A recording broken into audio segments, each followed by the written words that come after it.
लक्ष्मी कथा सागर में आपका एक बार फिर से स्वागत है। आज हम करेंगे वही महाभारत में आदि पर्व अभी बहुत लंबा चलने वाला है, कुछ उसके पॉइंट्स बना रखे हैं मैंने, तो सुनते हैं। आगे है कि अगर कोई मुनि लगातार विचरते रहते हैं, जैसे आज यहाँ कल वहाँ, उसके बाद आगे कहीं, तो ऐसे मुनियों को जो सदा विचरते रहते हैं यहाँ से वहाँ से यहाँ, उनको यायावर कहते हैं। एक शब्द आया था महाभारत में यायावर, तो उसका अर्थ यह निकलता है। आगे है ऋषि कश्यप का विवाह कद्रु और विनता 2 पुत्रियों से हुआ था। किसकी? दक्ष की पुत्रियां थी। प्रजापति दक्ष की पुत्रियों के नाम थे कद्रु और विनता। कद्रु ने 1000 सर्पों को जन्म दिया था, जबकि विनता ने 1000 सर्प पुत्रों से श्रेष्ठ केवल 2 ही पुत्र मांगे थे। अब 500 वर्ष तक उन 2 अंडों से पुत्र ना निकलने के कारण विनता बहुत ही लज्जित हुई अपनी सौत के आगे। सौत कौन? वही कद्रु, अपनी ही बहन के आगे, क्योंकि कद्रु को ये घमंड हो गया था कि मेरे तो 1000 सर्प पुत्र हैं। उसने कहा मुझे 1000 नहीं चाहिए, मुझे तो 2 ही चाहिए, लेकिन श्रेष्ठ होने चाहिए सबसे। तो 2 पुत्र मांगे, और उस समय अंडों के थ्रू होता था और कई हज़ार वर्ष भी लग जाते थे। तो 500 वर्ष ऊपर हो गए थे, उनसे कोई पुत्र नहीं निकला, तो वो सौत के आगे लज्जित हो गई और उन अंडों को उन्होंने, जो विनता है उसने अपने ही हाथों से तोड़ डाला। जब वो टूट गए तो उनमें से अर्धविकसित अरुण का जन्म हुआ। जो अर्ध विकसित थे, मतलब पूरी तरह से विकसित नहीं थे। अंडे को तोड़ देंगे तो पूरी तरह से विकसित तो नहीं होगा ना, अंडा तो अपने आप ही टूट के निकलता है, तो वो नहीं हुआ था। तो अर्ध विकसित निकले अरुण। वह माँ को श्राप देकर सूर्य का सारथी बन गया। उसने अपनी माँ को श्राप दिया कि भाई ये गलत है, आपने गलत किया, मुझे पूरी तरह से विकसित नहीं होने दिया। तो वो सूर्य के सारथी बन गए, जो सूर्य भगवान हैं अभी, उनके सारथी बन गए।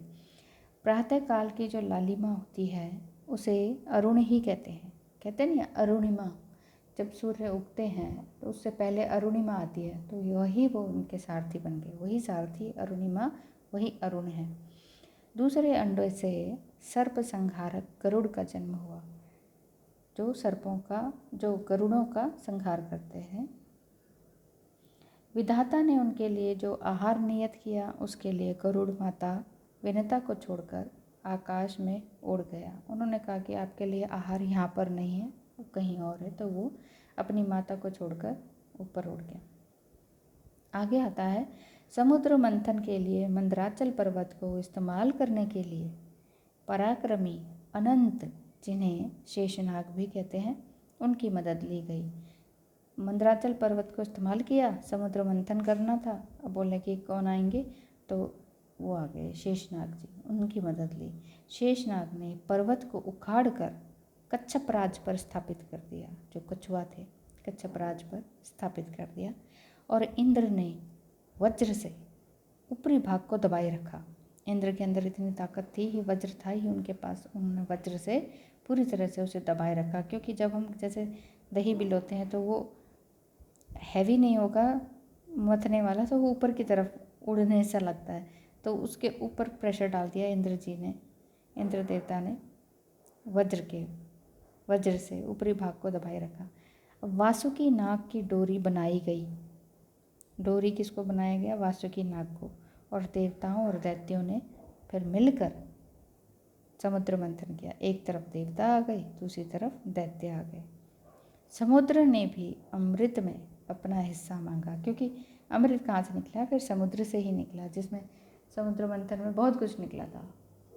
अमृत भी निकला था, महालक्ष्मी भी निकले थे, हीरे जवाहरात रत्न वगैरह सब निकले थे। तो अमृत जब निकला तो बहुत लड़ाइयाँ हुई थी, वो कहानी आपको पता ही होगी। और फिर समुद्र ने भी कहा सब अमृत ले रहे हैं तो मेरा भी उसमें हिस्सा होना चाहिए। समुद्र मंथन से निम्नलिखित चीज़ें निकली। कुछ चीज़ें ऐसी निकली जिनका नाम है, पहला चंद्रमा, दूसरा माँ लक्ष्मी, तीसरा सुरा देवी, ठीक है, जो आजकल मदिरा भी कहते हैं, उनकी देवी। नंबर 4 श्वेताश्व। नंबर 5 कौस्तुभ मणिका, जो नारायण के वक्षस्थल पर सुशोभित हुई।